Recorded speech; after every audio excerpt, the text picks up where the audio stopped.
Okay, looking at the slide, it says my biological daughter Rosie. That's important. That it's my actual daughter Rosie. That's really important. That's why I said it. My biological daughter Rosie said that the ratio of her age to mine is 5 to 3. Is this possible? Explain. By the way, if you tell me I look like that slide, I'm gonna hit you. All right, here we go. So, before we can answer that question, let's think about what's even going on here. We have a ratio going on. A ratio is a comparison of two like quantities. So you can compare feet with feet, age with age, whatever. Ratios can be written in the following ways. They can be written either just like a fraction, A over B, just like a fraction, or they can be written A colon B, which means A to B, or they can be written A to B. Generally not this way. We're going to write them mostly this way, okay?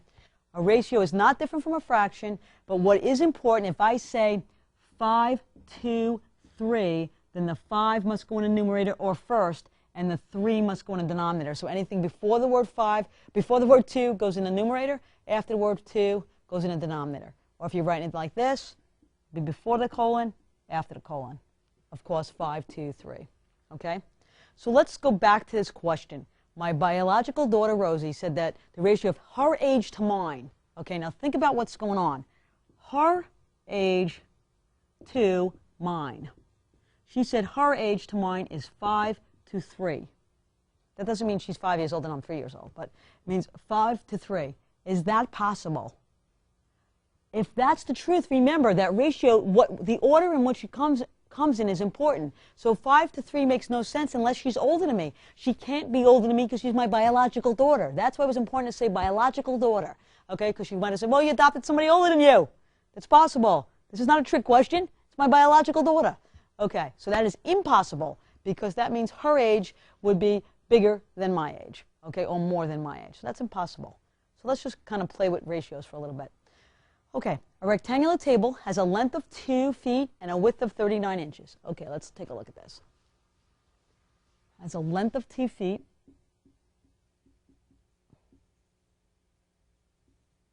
and width of 39 inches. And it's rectangular. Okay, I'm going to draw it because, you know, I love to draw. I'm so good at drawing. Okay, it's got a width of 39 inches and a length of 2 feet. Inches is the double dinghy, feet is the single dinghy. Call that dinghies, sorry. Okay, it says, find the ratio of width to length. Width to length. Okay, let me clean this up a little. All right, here's the problem. If you heard me earlier, a ratio has to be like quantities, so width to length. So width is going to go first, and length is going to go second. That's fine, but they got to be in the same quantity. So if this is in inches, this can't be feet, or vice versa. So either we got them both in inches or both in feet. Well, there are 12 inches in a foot. So this would have feet and inches in it. It's easier to change this to inches. So if there are 12 inches in a foot, then in 2 feet, there are 24 inches. So width to length would be 39 to 24. And actually, if we wrote inches down, we could, but watch what would happen to them. They would reduce. That's why there are no units in ratios. So it's 39 to 32. I just got younger. Oh, this wasn't my age. Oh, well, it's okay. 39 to 24. But we're not done there because generally that gets reduced. Okay, we could reduce by 3, just like a fraction. And that's 13 over 8. For every 13 inches in the width, there are 8 inches in the length. That's what that means. And if that reduced to 1, you'd have to write the 1 because it represents the length. So if that was 13 to 1, you have to write the 1. You cannot just say 13. Okay.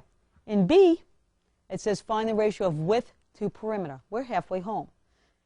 Let's talk about how we would do that problem.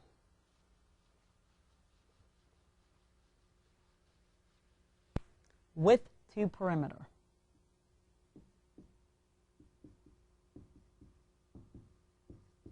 Well, we have the width. We just need the perimeter. So we're going to get the perimeter. So this is 39. This is 24. So we're just going to add up all the sides or go 2 times 39 plus 2 times 24. 2 times 39 is 78. Plus 2 times 24 is 48.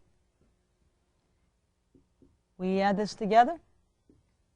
We get 126 inches. Again, we don't have to write the inches, but width to perimeter. Width goes on top, perimeter on the bottom. Width is 39. Perimeter is 126. We can try to reduce. We know that's divisible by 3 is this. Let's see. 6, 7, 8, 9. Add them together. We get 9. That's a number divisible by 3, so the entire number is divisible by 3. Lucky us. So we're going to divide by 3.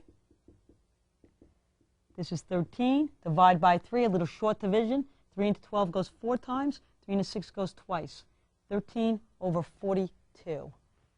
That's it. That's as far as we can go. 13 is prime, and 13 does not go into 42. Oh, prime! What does that mean? It means its only factors are 1 in itself. And since 13 does not go into 42, there's no way we can reduce that. So that's it, 13 to 42. Okay, let's look at this. A 16-ounce non-fat caramel, what does that say? Macchiato? I think that says macchiato. At Starbucks has 220 calories. How many calories are there in a 12-ounce non-fat caramel macchiato? Okay, look, before we talk about that, let's look at something else. So let's visit somewhere before we start that problem. Okay, you are comparing a certain size coffee to another size coffee. To do that, we have a special kind of equation. It's called a proportion. Whether you remember or not, well, when you see this, I hope you remember, I've never called it a proportion, but we did this already. I'll show you. But a proportion is an equation that states that two ratios are equal to each other. We use proportions when we're comparing things. Believe it or not, I am a total non-coffee drinker. I don't even like the smell of coffee. So when people come to my house and they want me to make coffee, I actually have to read the back, and I have to use a proportion to set it up so I know how many scoops to put in. Yeah, it's sad, isn't it? Okay, so let's look at a problem. Before we do the word problem, let's look at a proportion. Okay, solve for x. I'll check this one. This is the only one I'll check. The checks are going to be left for you. Remember, your instructor's in the room. If you have trouble checking, you can ask. Here we go. Does this even look familiar? It should look familiar. I'll tell you when we did this. We did this a while ago when we tried to see if two fractions were equal. We said there were two methods to tell.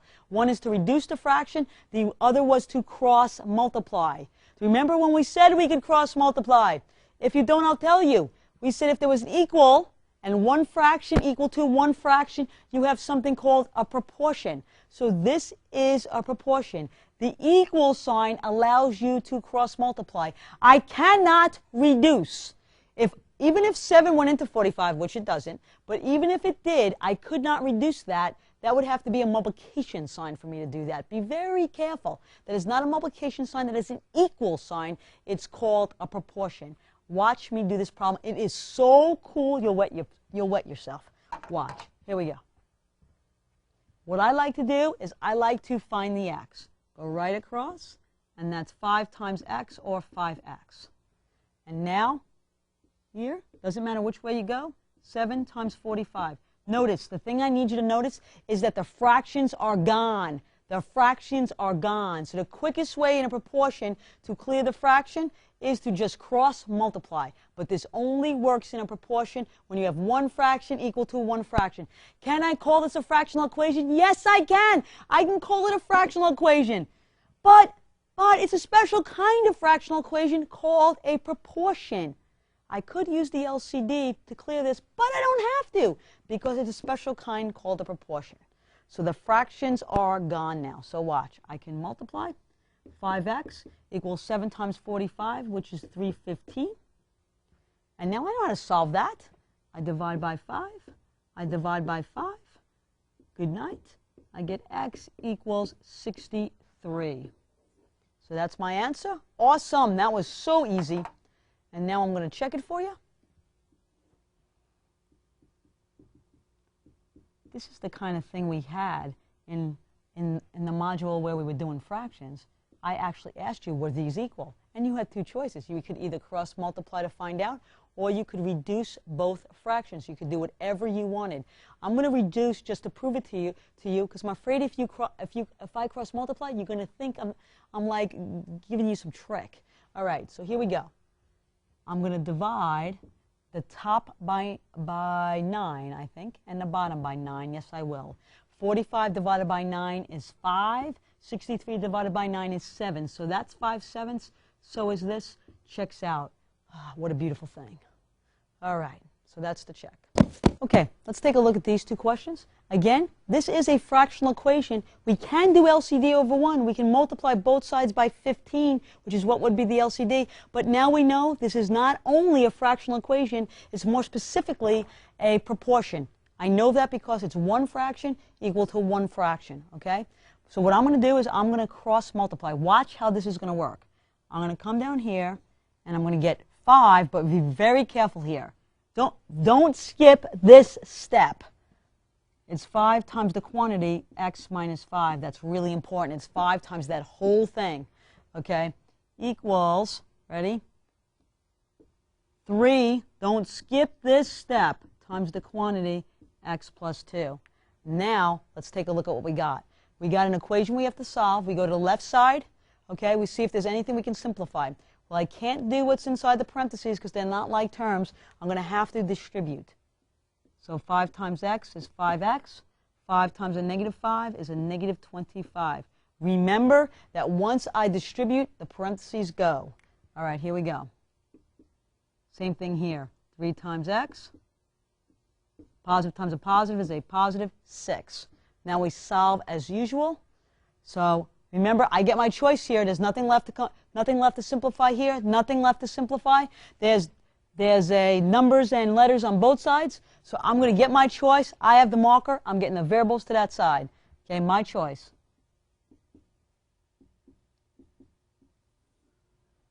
If you're solving the problem, it's your choice. I really want to tell you, but this is probably a good idea. Okay, here we go. Oh, that's not 1. Sorry, guys. That's just 0. Okay, we're fine. Here we go. Because I have 3x. I owe 3x. That's 0x. Just 0. Don't need that. Here we go. Now, all the variables on one side. I need to get all the numbers on this side. I'm not going to move him. He's alone. I'm not going to move him. He's got no friends. So here I go. I'm going to add 25. I'm going to add 25. So good night. And we get 2x equals 31.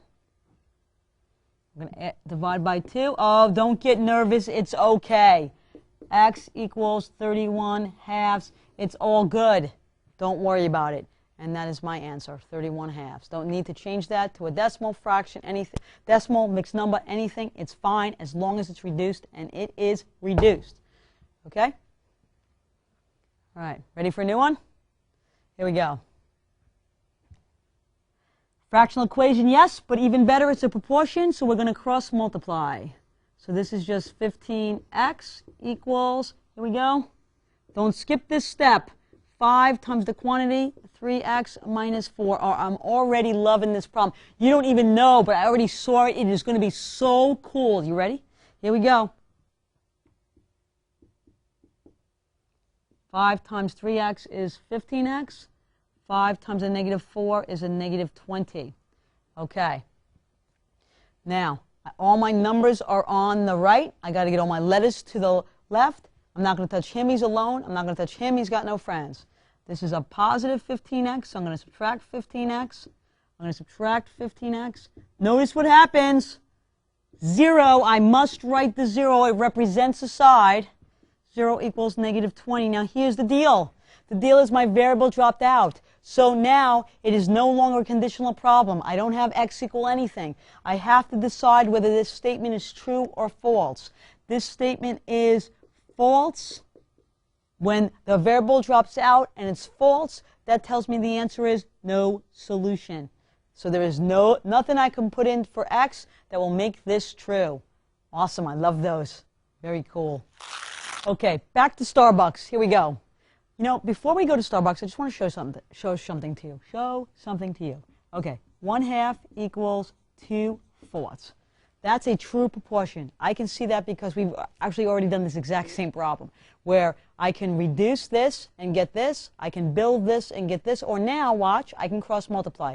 1 times 4 is 4, 2 times 2 is 4. But I want to show you that for every one proportion, you can actually have 4. Watch. If I flip this, then I have to flip this. Okay? That's the same thing. 2 over 1 is 2, 4 over 2 is 2. And cross multiply and prove it, that's true. Okay? I could actually, let's see, there's 2 more I can do. I could actually do this. Watch this. See this one? Instead of going 1 over 2, oh, it's almost going to look the same. But I can go 1 over 2 this way. 1 over 2 equals 2 over 4. Okay? And then I could flip that. So for every one proportion, I can make 4. Not a big deal. Not something you absolutely have to know. But what I'm saying is, don't get crazy about exactly how you set it up. Let me show you this. Okay, so here we are at Starbucks. You have a 16-ounce non-fat coffee, and it's 220 calories. So what you're comparing is ounces of coffee to calories. So this is what I'm going to do. I like to do this so I know what I'm doing. In the first sentence, it's going to tell you what you're comparing. It says ounces of coffee is this many calories. So it's comparing ounces to calories. Okay, I'm going to put that there, and now I'm going to make a proportion. In a proportion, it means the 2 ratios are equal. So here's what I'm going to do. I'm going to put ounces here, calories that go with those ounces here. Ounces here, calories that go with those ounces here. That's why I like to set this up like this. If you wanted, you could set it up as ounces over ounces to calories over calories. You can do that. I don't like to do that. Feel free. Well, I see that a 16-ounce coffee is 220 calories. And then it says how many calories are in a 12-ounce. So how many calories, I don't know how many calories are in a 12-ounce. Does that make sense? So here we go. 16-ounce coffee, 220 calories. 12-ounce, how many calories? Don't know. So there's the X. Now here's what you can do if you want to. Absolutely up to you. If you'd like, you could reduce this fraction because it's a fraction. It's just a fraction. You don't have to, you can't reduce this way because that's not a times. It's an equals. But you can reduce this way. It's just a fraction. You may want to do that because that's an awfully big number. I'm going to divide by 2. If I divide by 2, I get 8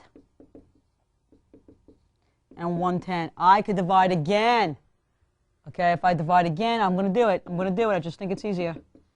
I get 4. 2 into 11 goes 5 times, 55 times. So this is the same as 4 55ths, okay? Equals 12 over x. It might just make that a little easier to deal with. Now let's cross multiply. You didn't have to do that. You did not have to reduce, but you can. Okay, here we go. 4x equals 12 times 55. So now I got to do 55 times 12. You ready? 2 times 5 is 10. We get 11. We get 5. We get 5. 660. 660. I can do this now. Here we go. Divide by 4. Divide by 4. So 4 into 660, or 660 divided by 4. Here we go. We get x equals, I'll do that here. 4 into 6 goes once. Bring down. 4 into 26 goes 6 times. Bring down. 4 into 20 goes 5 times. So x equals 165. 165 what? Calories. 165 calories in a 12-ounce can. Now look, make sure it makes sense. If 16 ounces is 220 calories, then 12 ounces got to be less than 220, and that's less than 220. So make sure it makes sense. Okay? Let's look at the very last problem. Again, proportions are used when you're comparing something. That's how I know. So it says, the standard dose of an antibiotic is 4 cc's for every 25 pounds of body weight. At this rate, find a standard dose for a 140-pound woman. Okay. So what you're comparing is the number of cc's to pounds. All right, here we go. All right, I'm going to write here cc's, pounds. So it says the standard dose, oh, and I'm going to just set this up for you because we know we're comparing, so we're going to set up a portion. I'm going to set that up every time. Okay, 4 cc's for every 25 pounds. I can't reduce that. Okay. At this rate, find a standard dose for a 140-pound woman. Okay, 140-pound woman, that goes with pounds. And you want her dose of cc's. I have no idea. Okay? Now we cross multiply. 25x equals 4 times 140. And we get 25x equals 560. Divide by 25. Divide by 25. Does it say to round? Because this is not going to go in nicely. It does not say where to round to, so I can round wherever I want. Okay? And we have 25 into 560. Okay. So 25 goes into 56 twice, and that's 50. Remember your decimals right here. Subtract, you get 6. 25 into 60 is 2. That's 50. Oh, it is. No, it's not. Okay. Subtract, we get 10. Put in a 0. 25 into 100. Nice repeating, nice terminating decimal. So now we did, let's see, we did ratios, we've done fractions, we've done decimals, we've done ratios, we've done whole numbers, we've done integers. You know what we haven't done? Think about what we haven't done. Think about it. I'm not going to tell you because that's what we're going to do next.